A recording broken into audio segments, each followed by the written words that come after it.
네, 저희 이어서 교재는 196페이지 봐주시면 되고요. 이제 수익 계정 다 봤고, 이제 포괄손익계산서 이제 마지막 이제 비용 계정 한번 살펴보겠습니다. 첫 번째 밑줄 한번 쳐보면요. 비용의 정의. 비용은 제품의 판매나 생산, 용역 제공 및 회사의 영업활동을 구성하는 활동으로 일정 기간 동안 발생한 자산의 유출이나 사용 또는 부채의 발생액이다. 아까 수익이랑 반대되는 거죠. 수익은 자산이 증가되거나 부채가 감소된다고 했고, 근데 반대로 비용은 자산이 나가거나 또는 사용되거나 또는 부채가 늘어나면 발생하게 되는 게 비용이다 하고, 이제 비용의 분류를 보면 매출원가, 판관비, 영업비 비용, 법인세 비용이라고 되어 있는데, 여기 포괄손익계산서 한번 옆에다가 써볼게요. 여기 밑에까지. 매출액은 아까 저희가 수익 계정에서 봤고, 여기서 매출원가 빼고, 이해죠?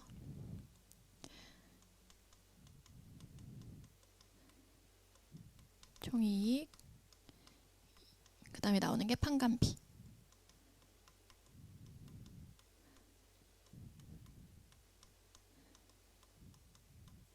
여기서 영업 외 수익은 더해주고, 좀 전에 저 영업의 수익 봤죠? 배당금 수익이나 이자 수익, 뭐 임대료. 그리고 여기서 빼주는 영업 외 비용이 있고, 이렇게 빼주면 이렇게 나오는 게 법인세를 차감하기 전 이익, 차감 전 이익이 되고, 여기서 요 법인세. 저희가 근로자들은 근로소득세를 내잖아요. 법인은 우리가 영업활동을 해서 이익이 났다고 하면 그 이익에 세금을 내는 게 법인세예요. 그래서 여기서 법인세 비용을 빼면 당기 순이익이 구해지고, 매년 이런 식의 포괄손익계산서가 그려지고, 여기 밑에 이제 기타 포괄 그것도 다 해서 총 포괄이익이 되겠지만, 일단 이렇게 써보면 당기순이익들이 모여서 재무상태표에 자본 항목 중에 이익잉여금으로 이제 흘러 들어가게 되는 거죠. 그래서 이걸 쓴 거는 여기 지금 비용의 분류가 이렇게 4개가 있잖아요. 처음에 나오는 게 매출원가. 얘는 우리가 상품을 판매해서 상품 매출이 매출액에 들어가잖아요. 그죠? 근데 저희가 100원짜리를 사서 110원에 팔았어. 그러면 그 110원은 매출액은 여기 이렇게 들어가고, 100원짜리를 사서 110원에 팔았잖아요. 그때 100원은 비용 처리해야 되잖아요. 그죠? 그 100원은 여기 매출원가 자리에 들어가는 거예요. 이렇게. 그리고 비용 계정의 두 번째, 판관비. 세 번째, 영업의 비용. 그리고 네 번째, 법인세 비용. 이렇게 된다. 그래서 매출원가는 판매된 상품, 판매된 제품의 원가가 매출원가로 들어가고, 판관비는 요 판매활동, 영업활동을 유지하거나 관리할 때 들어가는 거. 제일 대표적인 게 급여, 그리고 뭐 직원들 사대보험, 그리고 뭐 접대비, 여비교통비, 뭐 차량 유지비, 뭐 기타 수수료, 소모품비, 이런 것들이 전부 다 여기 들어간다. 그리고 영업의 비용은 좀 전에 저희 수익에서 봤던 것처럼 주된 영업활동 이외의 비용들이 다 들어가 있는 거다. 그리고 법인세 비용은 단기 법인세 부담 등, 우리가 영업해서 이익이 났다고 하면 여기서 법인세 계산해가지고 반영을 해주는 거다.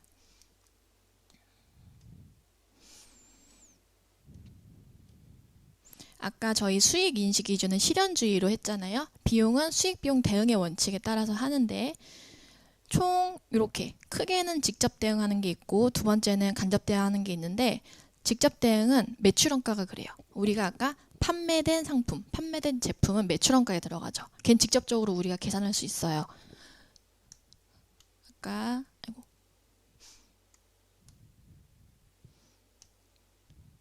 저희 매출원가 구했었잖아요. T계정으로. 뭐 상품이나 제품의 재고자산 T계정. 그래서 작년에 못 팔고 넘어온 기초에다가 올해 완성된 제품이나 또는 밖에서 사온 상품이 있으면 이렇게 더해서 요게 올해 우리가 판매 가능한 재고 금액이잖아요. 그죠? 근데 여기서 기말에 못 팔고 남은 재고 금액도 우리가 구하죠. 그러면 당연히 요만큼은 우리가 요번에 판매한 재고 자산의 원가가 되겠죠. 얘가 매출 원가잖아요. 요게 직접적으로 수익에 직접 대응하는 원가 중에 하나다. 그리고 수익에 직접적으로 대응하지 못하는 것들이 있어요. 대표적인 감가상각비. 저희가 만약 그 회사에 사옥이 있어. 근데 얘도 당연히 우리 수익 활동에 기여는 하지. 근데 그 건물의 가액이 사옥이 만약에 10억이라고 치면 얼마만큼 기여하는지를 모르잖아요. 그리고 그 건물은 시간이 지나면서 가치가 감소하잖아. 그죠? 그래서 이런 거는 수익 창출하는 기간 동안 저희가 내용연수라고 해요. 그 자산을 사용할 거라고 예상되는 기간 동안 체계적이고 합리적인 방법으로 배분하는 거. 요 계정이 대표적으로 감가상각비다. 왜냐면 그 매출액에 직접적으로 배분하기가 힘들기 때문에. 이건 다르게 비용이 발생하면 즉시 비용 처리하는 애들은 광고 선전비. 이런 것들이 있다. 밑줄 한번 쳐보면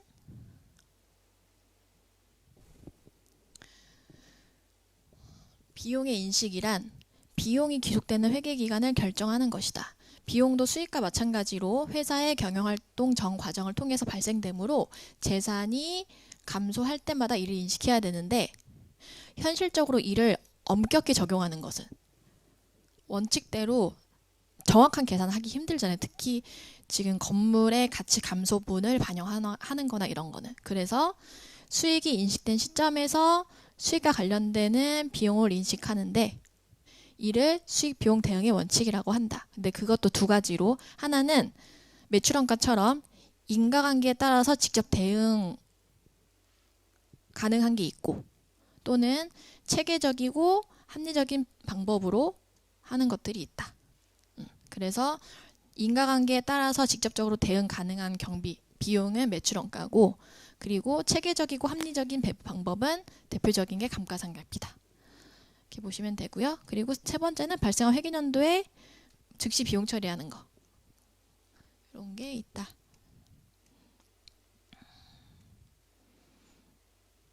요 매출원가는 이제 포괄손익계산서에선 이렇게 보여지는데, 일단 매출액 있고 여기 바로 대응하는 매출원가. 이 구하는 식은 기초상품 재고액에다가 단기 상품 매입액 더하고 기말 상품 재고액을 빼서 요 매출원가 자리가 구해지는 거예요. 여기 나와 있죠. 요거를 계속 저희가 T 계정으로 본 거예요. 이렇게 기초 매입 상품 재고 기말 얘를 빼서 요 자리 매출원가를 구한 거죠. 근데 포괄손익계산서 상에는 이렇게 보여줄 수 있다. 그리고 여기 지금 상품 매입액은 여긴 안 보여있지만 순매입액이라고 생각하셔야 돼요. 그래서 상품 총 매입액에다가 관련된 애누리, 환출, 할인은 차감해서 보여준다.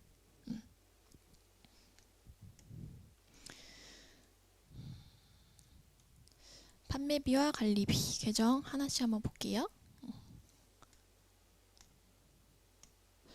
첫 번째 급여. 저희 직원들한테 나가는 급여, 월급 이런 거를 급여 항목에 넣고, 퇴직급여는 저희가 1년 이상 근무한 직원들한테는 퇴직금을 지급하죠. 그럴 때 쓰는 계정 과목. 요새는 이제 퇴직연금 불입을 많이 하잖아요. 그때도 퇴직급여 쓰고요. 복리후생비는 직원들 뭐 식사 사주거나 아니면 명절 때 선물 사주거나 이런 거 직원들을 위해서 지출하는 경비를 복리후생비로 넣고요. 임차료는 우리가 뭐 사무실이나 아니면 사무실 안에 뭐 복합기 같은 거 그런 거를 임차하고 그런 임차 수수료로 나갈 때 쓰는 계정 과목이 임차료다. 그리고 접대비는 말 그대로 저희 거래처 직원들한테 밥을 사줄 때는 저희가 복리후생비라는 계정을 쓰는 거고, 직원이 아니고 우리 거래처를 상대로 만약에 선물을 하거나 식사를 사주거나 이러면 걔는 접대비 계정을 쓴다. 감가상각비는 유형자산의 가치 감소분을 우리가 합리적이고 체계적인 방법으로 계산한 금액이 감가상각비다. 무형자산은 얘는 지금 실체가 있는 거고, 무형자산은 실체가 없는데 우리가 무형자산으로 올려놓는 것들이 있어요.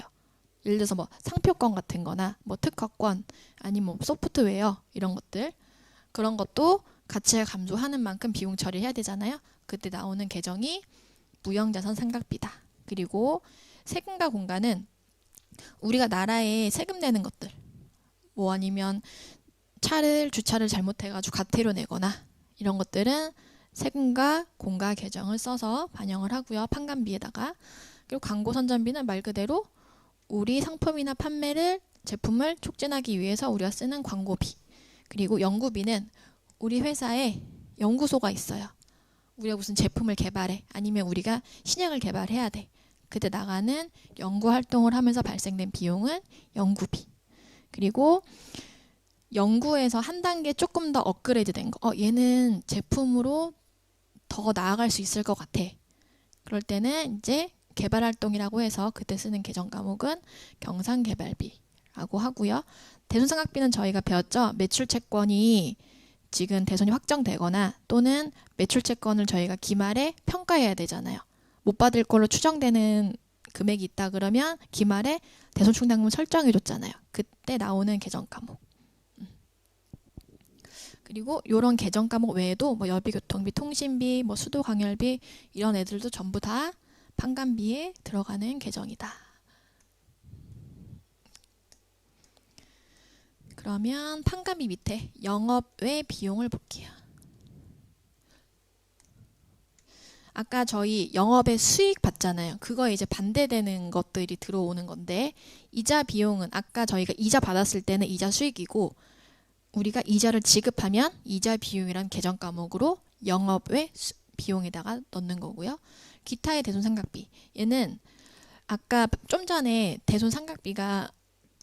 대손상각비는 여기 판관비에 들어갔죠. 근데 여기 영업의 비용에 얘는 매출 채권이랑 관련된 대손 관련 회계 처리는 판관비에 대손상각비로 들어가고, 매출 채권 이외의 채권, 그래서 저희가 뭐 돈을 빌려줬어. 대여금 같은 거. 이런 것도 우리가 받아야 될 돈이기 때문에 대손충당금 설정하거든요. 그때는 계정을 차변의 대손상각비, 대변의 대손충당금이라고 하지 않고 차변의 기타의 대손상각비로 해요. 그래서 기타의 대손상각비는 판관비가 아니라 영업의 비용에 들어간다. 그래서 매출채권 이외의 채권에 대한 대손상각비를 처리하는 계정이다. 그리고 유가증권 처분 손실은 아까 뭐 주식이나 채권을 처분할 때 이익이 날 수도 있지만 손실이 날 수도 있잖아요. 그때 쓰는 계정이고요. 외환 차손이랑 외환 손실도 환율, 저희가 자산, 매출 채권을 회수하거나 아니면 외화 부채를 상환할 때 환율 변동 때문에 요 자산이 발생했을 때 환율과 그리고 우리가 그 자산을 회수했을 때 환율이 다르면 환율 차이를 반영해 줘야 되는데, 좀 전에는 외환 차익이 났고 이때는 환율이 뭐 더 떨어져서 더 많이 갚아야 되거나 이러면 외환 차손이 나는 거고, 반대로 외화 자산이랑 부채를 갖고 있었어요. 기말까지도 12월 31일 날. 근데 평가해 줘야 되잖아요. 근데 환율 변동 때문에 발생하는 손실은 외화 환산 손실로 한다. 기부금은 말 그대로 저희가 뭐 학교나 뭐 초록우산 이런 데다가 현금을 기부할 때도 있고, 아니면 우리가 상품이나 제품이 있어요. 이런 거를 뭐 고아원이나 이런 데다가 그냥 무상으로 줄 수도 있잖아요. 그죠? 그럴 때는 기부금 계정을 쓴다. 그리고 유형자산 처분 손실은 우리가 자산을 처분하면서 손실 났을 때 하는 거고요. 재손실은 아까 보험 차익은 그 자산에 보험을 가입해 놓고 장부가액보다 보험 금액이 크면 나오는 건데, 어떠한 자산은 우리가 보험 가입 안 해놨을 수도 있잖아요. 그죠? 그럴 때는 만약에 공장에 있는데 홍수나 이런 게 태풍이 엄청 심하게 난 해가 있었어요. 근데 보험을 들어놓진 않았어. 근데 태풍이 엄청 심하게 불어서 공장이 다 소실됐어. 그러면 없어졌기 때문에 공장은 없애줘야 되잖아요. 그래서 대변은 없어졌는데 그때 쓰는 차변 계정, 천재지변이나 뭐 기타 등등의 사건으로 자산이 없어졌거나 감소하면 그때 쓰는 계정이 재손실이다. 그리고 잡손실은 아까 잡이익의 반대.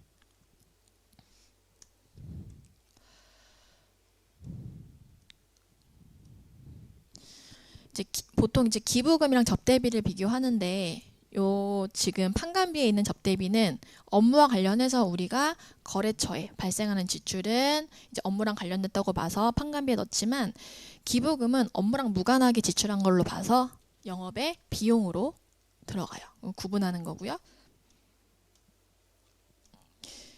재 손실 읽어보면 화재, 풍수의 지진, 뭐 등 천재지변 등으로 재고자산이나 유형자산의 손실을 입었다 그러면 재손실이라는 계정으로 써주고요.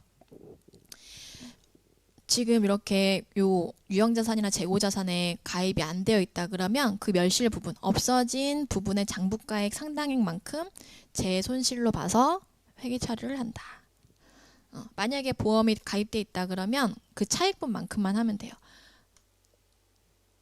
예를 들어서 피해 자산의 장부가액이 뭐 1억이야. 근데 우리가 보험 가입해 놓은 게 있긴 한데 걔는 보험 금액이 5천밖에 안 돼. 그러면 이 5천만 원만큼만 재손실로 회계 처리를 해주면 돼요. 요거 분개해 볼게요. 화재가 났대요. 그래서 기계장치 취득가 1,000만 원, 감가상각 누계액 400만 원. 그럼 장부가가 600.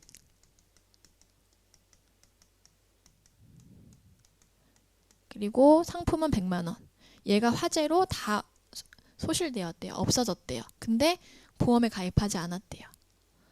그러면 요 지금 기계장치랑 상품 소실됐으니까 장부에서 없애줘야 되죠. 그래서 기계장치 취득가액 1,000만 원 없애주고 관련된 감가상각 누계액도 같이 없애주고 그리고 상품 얘도 없애줘야 되니까 대변에. 그러면 장부가액 요 600만 원이랑 이 상품의 재고가액 합쳐서 700만 원이 재손실로 회계 처리가 되겠죠. 법인세 비용은 아까 제가 말씀드렸던 것처럼 회사 이익이 나면 우리가 세금을 내야죠. 뭐 회사도 그렇고 그냥 그 근로자나 사업하는 사람도 그렇고 이익이 있으면 우리는 다 세금을 내게 돼 있어요. 그죠? 그래서 회사 이익에 대해 납부하는 세금을 법인세라고 해요. 법인이 이익에 대해서 내는 세금은 법인세고 개인 사업자들이 내는 세금은 소득세라고 하죠. 그렇게. 따라서 이익이 많으면 법인세 비용도 많아지고 이익이 적으면 법인세 비용도 적어지는 인간관계를 갖는다. 당연한 거죠. 많이 벌었으면 세금 많이 내야 되고 좀 적게 벌었으면 적게 내는 거고. 당기순이익은 아까 제가 법인세 차감 전 순이익에서 법인세 비용 빼면 당기순이익이 구해진다고 했죠. 그래서 당기순이익은 법인세 비용 차감 전 순이익에서 법인세 비용을 차감하여 표시한다. 연습 문제 풀어볼게요.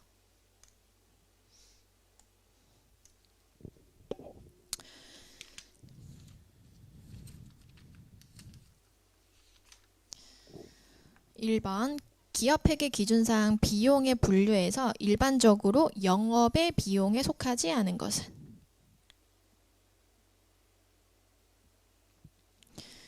유형자산 처분 손실, 외화 환산 손실, 기부금은 영업의 비용에 저희가 넣고 아까 그 감가상각비랑 무형자산 상각비는 판매관리비로 분류했어요. 그래서 요 1번이 영업의 비용에 속하지 않는 거고요. 2번 다음 중 비용의 인식 기준으로 가장 올바른 것은 저희 아까 요거 수익 비용 대응의 원칙으로 봤죠. 3번 다음 자료를 이용하여 판매업을 영위하는 회사의 단기 매출원가를 구해보래요. 요거 저희가 계속 구했던 건데 여기다가 상품 T계정을 기초가 500 기말이 350 단기 총 매입액은 700인데 이거랑 관련된 애누리 환출 할인 있으면 빼줘야 되죠. 여기서 요거 빼주고 얘 빼주고 얘 빼주면 상품의 순 매입액이 나와요. 그게 700에서 65만원 빼면 635만원.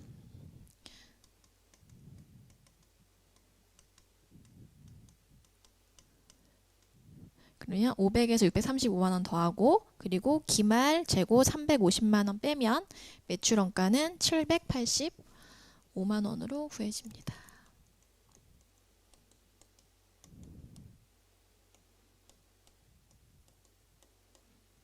이렇게.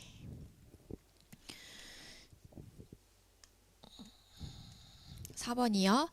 판매비와 관리비에 속하지 않은 것은 아까 접대비, 퇴직급여, 대손상각비는 판매 관리비에 들어갔었고 이자 비용은 영업의 비용에 들어갔었죠. 그래서 4번. 만약에 여기 대손상각비가 기타의 대손상각비라고 하면 걔도 영업의 비용이 들어가는 거예요. 그죠?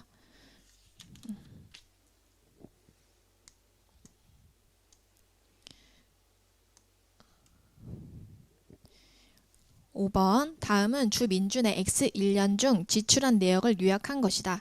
X1년 포괄손익계산서상 판매 관리비는 얼마인가? 판매 관리비. 직원들 급여. 판매 관리비 들어가고 퇴직급여도 들어가고 배당금은 아니죠. 접대비 아까 들어갔고요. 그리고 건물 취득과 관련된 취득세는 비용 아니고 저희가 자산의 부대 비용으로 봐서 건물로 저희가 회계 처리했고요. 본사 건물의 감가상각비 예 들어가고요. 기부금 아까 영업의 비용으로 들어갔어요. 그죠? 그러면 그렇게 다 합치면 482만 원이 돼요.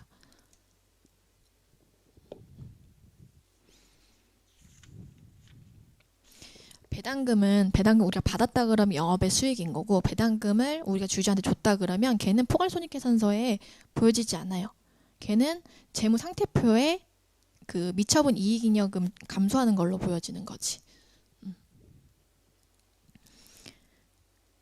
6번.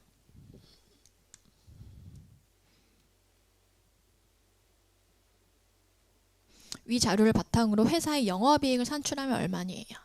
그러면 우리가 영업이익은 어떻게 산출했냐면 매출액에서 매출원가 빼주고 이게 매출 총이익이에요.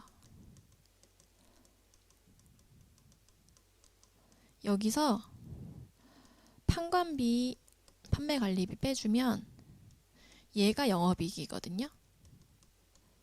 요 자리 물어본 거죠. 요 자리. 그러면 우리가 매출액이랑 매출원가 알면 매출 총이익을 구할 수 있는데 문제에서는 바로 매출 총이익을 줬어요. 그럼 얘가 지금 매출 총이익이 550인 거예요. 여기서 판매 관리비만 빼주면 돼요. 그러니까 여기서 지금 판매 관리비만 추려서 빼가지고 영업이익 구하라는 거예요. 급여 판매 관리비 맞았고요. 퇴직급여 맞았고 배당금 아니라고 했고 이자 비용은 영업의 비용이니까 빼고 감가상각비 아까 판관비였고 접대비도 판관비였죠. 그래서 이렇게 해서 해주면 판관비가 220이 돼요. 이거 다 합친 게. 그럼 550에서 220 빼주면 330.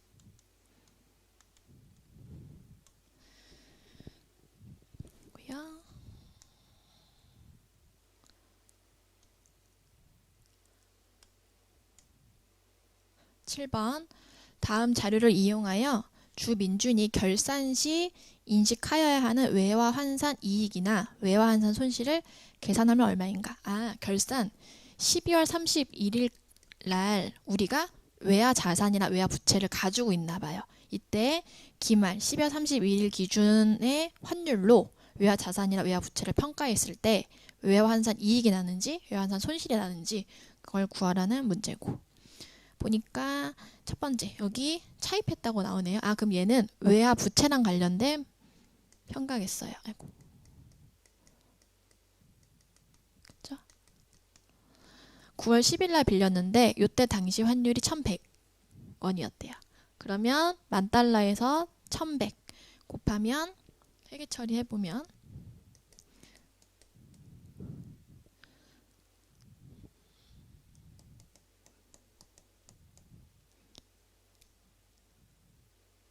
차입금 이렇게 근데 요게 지금 9월 10일 회계처리고요.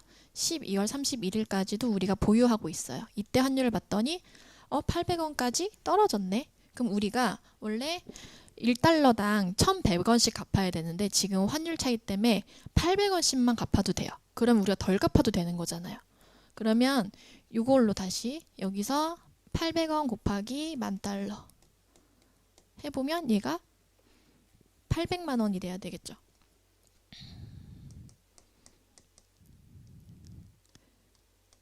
지금 저희 장부상에는 차입금이 1,100만 원인데 12월 31일 날 환율로 바꾸니까 우리는 부채를 800만 원만큼만 보여지게 하면 돼요. 그러면 300만 원만큼 부채를 줄여줘야 되겠죠. 그래서 차입금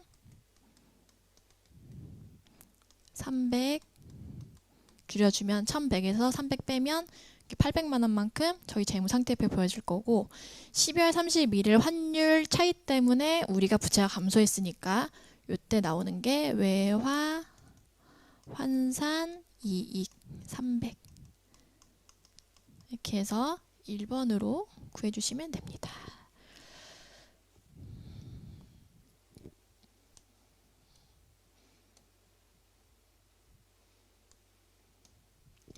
(8번) 주민주는 X 1년 초 취득원가 2천만원, 잔존가액은 0, 내용연수는 5년인 기계장치를 취득했대요. 상각률이 25%인 정률법을 적용하던 중 2년 뒤에 X 1년도 초에 샀고 X 2년 말에 처분했다고 하니까 2년 뒤에 처분했대요. 이때 유형자산 처분이익이 얼마인지. 그러면 처분 시점의 장부가액을 알아야지 처분이익을 구할 수 있겠죠. 얘는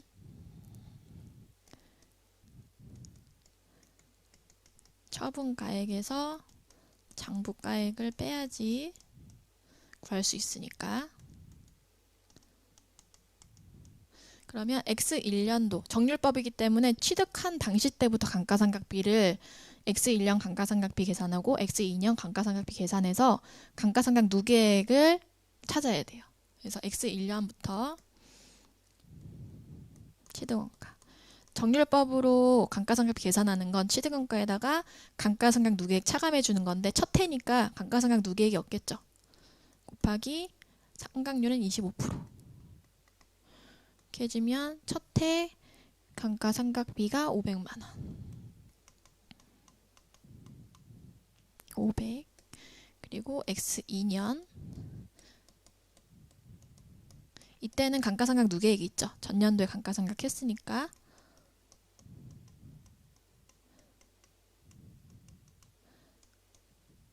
해주면 X2년도가 375만 원. 그러면 X2년도 말에 장부가액은 2천만 원 취득원가에다가 감가상각 누계액 500이랑 375만 원 더해주면 875만 원. 그래서 장부가액이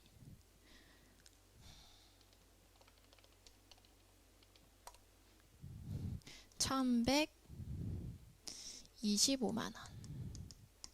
1,125만 원짜리를 저희가 1,200에 팔았으니까 75만 원만큼 유형자산 처분 이익이 발생돼요. 그래서 요거 처분 시점에 회계 처리해보면 여기다 해볼까요? 지금 기계장치 요거 처분했으니까 기계장치 취득원가만큼 없어지고 처분 시점까지 감가상각 누계액이 875만 원이었으니까 얘도 같이 없어져야 되고 우리가 처분한 처분가액이 현금이 1,200 들어왔을 거고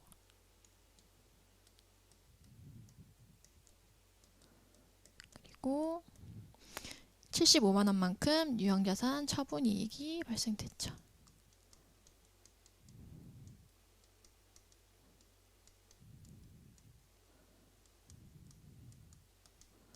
이렇게 해서 대변이랑 차변 합계 맞는지 한번 검증해 보시고 이게 처분 시점의 회계 처리. 이제 9번에 재해 손실을 구해보래요. 창고에 화재가 발생해서 창고 건물이랑 재고 자산이 전소되었대요. 화재 당시 창고 건물의 취득가액은 1억이었고 감가상각 누계액은 3천. 아, 장부가액은 7천이구나. 그리고 재고자산의 장부가액은 4천이었대요. 다행히 건물이랑 재고자산에 보험이 가입되어 있었네요. 이것 때문에 저희가 8천만 원만큼 돈을 받게 됐대요. 이때 저희가 인식해야 될 재해 손실은 얼마인지.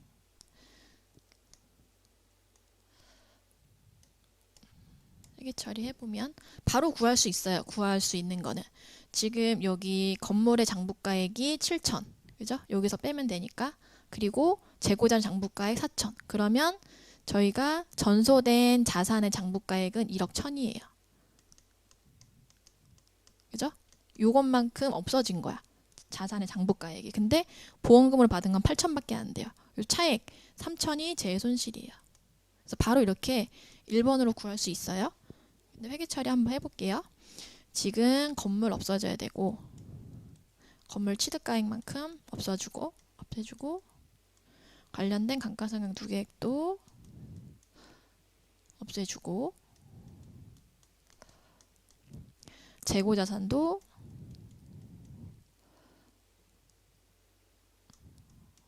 없애주고 보험금으로 들어온 건 8천. 근데 저희 없어진 장부가액보다 보험금액이 적게 들어왔잖아요. 그래서 그거는 재해손실이라는 비용으로 이렇게 차변에 해주면 됩니다. 회계 처리는 이렇게 된다. 마지막 문제요.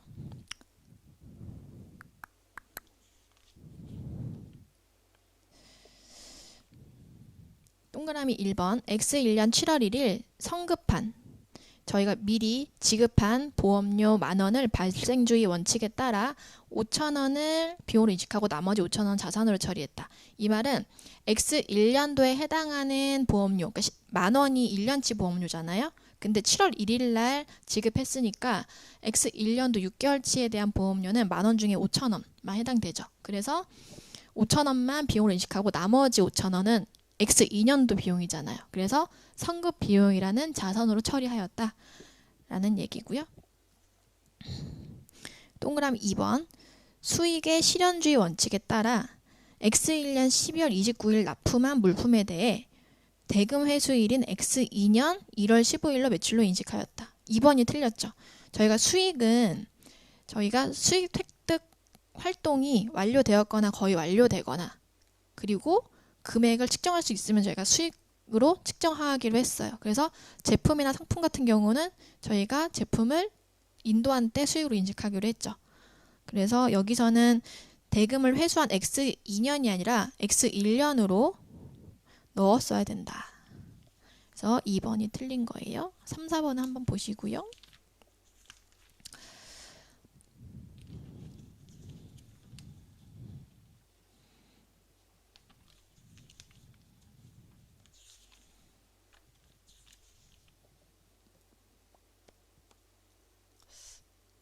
저희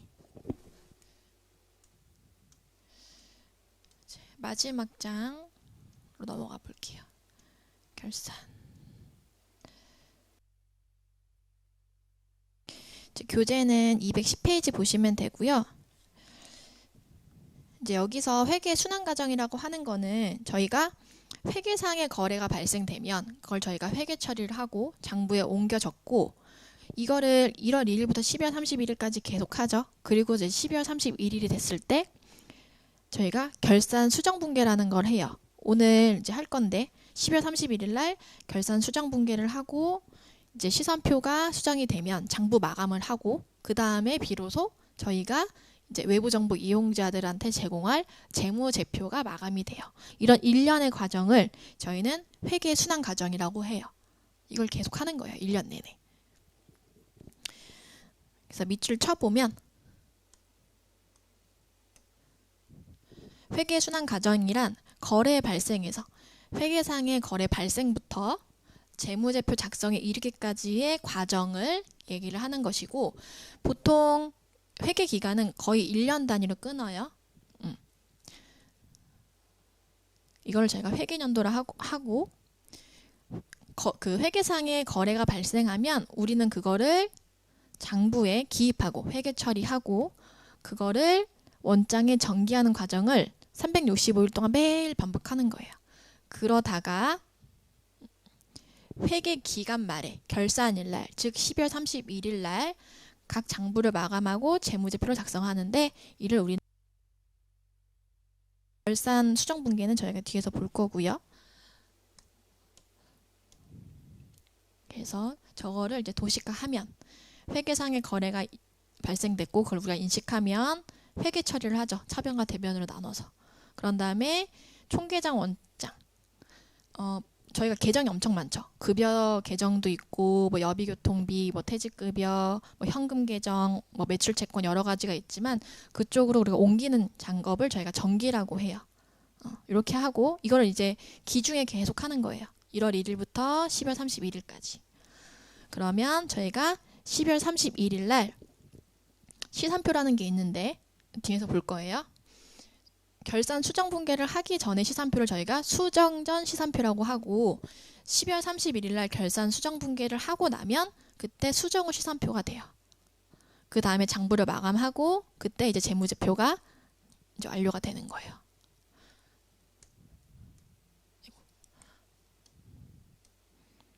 볼게요. 분계가 끝나면 회계 처리가 끝나면 분계한 내용을 계정 과목별로 옮겨 놓는 절차가 있는데 이거를 저희가 정기라고 한다. 요게 지금 저희가 계속 봤던 요게 이제 회계 처리의 차변이랑 대변을 나눠서 한 거. 분계장이라고 하는데 그러니까 회계 처리해 놓은 장부라고 생각하시면 돼요. 얘를 총계정 원장에 옮겨 적는 과정을 정기라고 하는데 이걸 또 저희가 직접적으로 옮기진 않아요. 저희가 이제 회계 프로그램에 입력하면 이렇게 회계 처리를 딱 하고 총계정 원장이라는 메뉴가 있거든요. 그거를 거기에 들어가면 이렇게 회계 처리한 걸 다 각각 쪼개서 정리를 또 해놓는 게 있어요. 요거는 보는 방법은 현금 있죠. 얘는 현금의 반대 계정을 여기다 써서 보여주고 금액은 자기 걸 써서 보여줘요. 그럼 반대로 매출은 자기 회계 처리했을 때 반대 계정을 옆에 써주고 금액은 자기 걸 써줘요.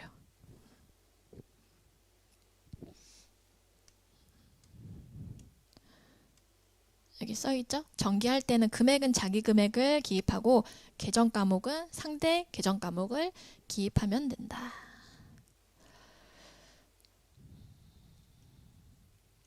방금 봤던 거 똑같은 거고요.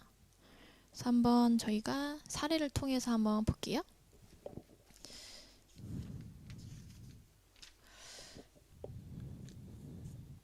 거래 1번 4월 2일 날 A씨는 투자자들로부터 10억 원을 출자받고 무역회사를 설립했대요. 그러면 이 사람들이 주주인 거죠.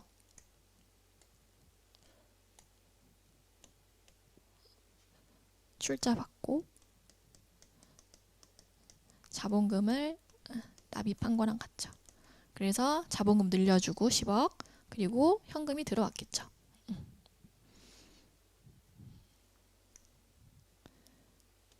그리고 두 번째 A씨는 사업자금을 늘리기 위해서 사채업자로부터 10억 원을 차입했대요. 빌렸대요. 현금 들어왔고 빌렸기 때문에 차입금이라는 부채 계정으로 대변에 써준 거고.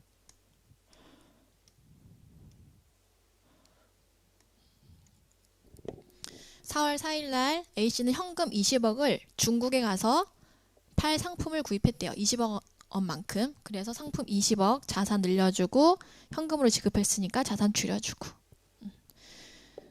그리고 거래 4번 A씨는 배를 빌리고 함께 데리고 갈 선원을 뽑았대요. 얘는 지금 회계상의 거래가 아니에요. 저희가 회계상의 거래가 일어나려면 저희 재무 상태가 변동이 되어야 돼요. 자산이 늘거나 줄거나 아니면 부채가 늘거나 줄거나. 근데 채용한 것만으로는 저희가 자산이나 부채 변동도 없죠. 그리고 금액도 확인할 수 없고. 그래서 얘는 회계상의 거래가 아니다.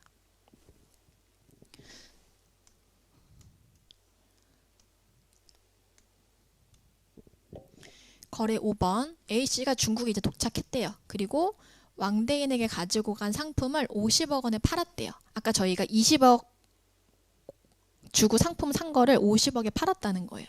그럼 돈 받았고, 그러면 여기 지금 금액 잘못 들어가 있어요. 50억으로 바꿔주세요. 매출 50억 인식하고. 얘만 해주면 안 되죠. 저희 수익 비용 대응의 원칙에 의해서 상품이 팔렸으니까 상품 없애주고 이 매출이랑 관련된 비용을 바로 인식해주죠. 매출원가 20억. 이렇게.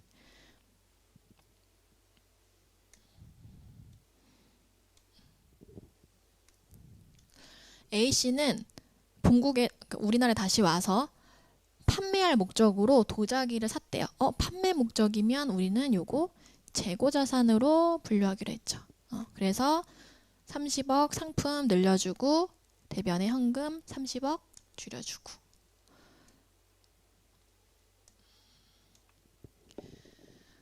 A씨가 선박 임차료 1억 원과 데리고 간 선원들의 급여 1억 원을 지급했대요. 급여 비용이니까 차변, 그리고 배 임차료 1억 해서 차변의 비용으로 2억 인식해주고 현금으로 지급하고. 그리고 저희가 A씨가 그 전에 돈 빌린 게 있었잖아요. 차입금 10억. 그거에 대해서 이자 줘야 되잖아. 1억을 줬대요. 그래서 이자 비용으로 차변에 1억, 현금 1억 줄여주고. 이렇게. 그러면 저렇게 회계처리를 쭉 하면 지금 여기 위에 있는 거는 저희가 회계처리 하나씩 한 거잖아요. 얘를 총계장 원장에다 정기를 하면 총계장 원장에서 이렇게 모이는 거예요. 저희가 위에 했던 그 회계처리에서 나왔던 계정 과목들 있죠. 걔네들이 지금 다 이렇게 보여지는 거예요. 그러니까 현금으로 우리가 상품도 사고 자본금도 받고 돈도 빌리고 그리고 매출대금으로 돈도 받았고 그리고 상품을 돈 주고 사기도 했고 팔았고 그리고 사채업자한테 돈 빌렸고 그죠? 그리고 우리 투자자들한테 자본금 받았고 요번에 중국 가서 물건 팔았고 그리고 이 판 거에 대한 매출원가 있었고 그리고 급여 현금으로 지급했고 그리고 임차료 저희 아까 배 임차료 줬고 사채업자한테 빌렸던 이자 줬고 그래서 회계 처리에 대한 계정 다 나왔고 그 반대 계정 다 보여진 거예요. 잔액을 보면 지금 현금은 이렇게 지금 자본금으로 10억 들어왔고 그리고 돈 빌리면서 10억 들어왔고 매출 때문에 50억 들어왔어요. 그리고 상품이랑 급여랑 임차료랑 이자 비용 내면서 이만큼 썼어요. 그럼 우리 장부에 현금 잔액은 지금 17억 있는 거예요.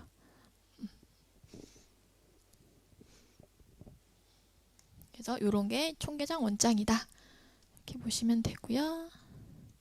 그럼 저렇게 앞에서 회계 처리를 하면 손익계산서를 딱 열면 회계 처리한 것 중에 수익이랑 비용은 손익계산서에 다 집합되는 거고 자산, 부채, 자본이랑 관련된 건 재무상태표에 집계가 되는 거예요. 그러면 우리 아까 매출 중국 가서 50억 원에 팔았고 그리고 그 원가가 20억이었잖아요. 우리나라에서 상품 20억어치 사서 중국에서 50억에 팔았잖아요. 그래서 매출원가에 20억이 들어가 있는 거고 그리고 우리 아까 직원급여 1억 줬고 배 빌린 값 1억 줬고 사채업자한테 10억 빌린 금액에 대한 이자 줬고 그래서 지금 요 해의 이익은 27억 된 거고 그리고 지금 12월 31일 기준으로 재무 상태를 보면 아까 우리 여기 투자자들한테 돈 얼마 받았죠? 50억 받았나? 10억. 10억 받고 사채업자한테 10억 빌리고 그리고 상품 팔면서 50억 생기고 그리고 뭐 직원 급여나 상품 20억 지급하고 12월 31일 날 남아있는 현금은 17억. 근데 상품은 저희 아까 그거 다 팔고 오면서 도자기 30억 원어치 샀잖아요. 판매할 목적으로. 근데 아직 팔지 않았잖아. 그래서 결산일 기준으로 재고에 지금 남아있는 거고 사채업자한테 빌린 거 이자는 줬지만 상환은 하지 않아서 부채에 남아있는 거고 자본금 투자자들이 우리한테 10억 출자해 줬잖아요. 얘는 남아있는 거고 이익은 요번에 우리가 벌어들인 요 이익이 여기로 이제 집합되는 거예요. 이렇게 27억으로 이렇게. 그래서 얘가 일로 들어온다. 만약에 1년이 더 지나서 그 다음에 이익이 또 발생이 됐다. 그 다음 연도에 뭐 20억이 생겼어요. 이익이. 그럼 얘는 27억이 아니라 20억을 더한 47억이 돼 있겠죠. 만약에 주주들한테 배당금을 지급하지 않았다면. 이렇게 재무상태표에 여기 이익에는 매해년 우리가 벌어들인 이익들이 집합돼서 누적된 금액이라고 보시면 돼요.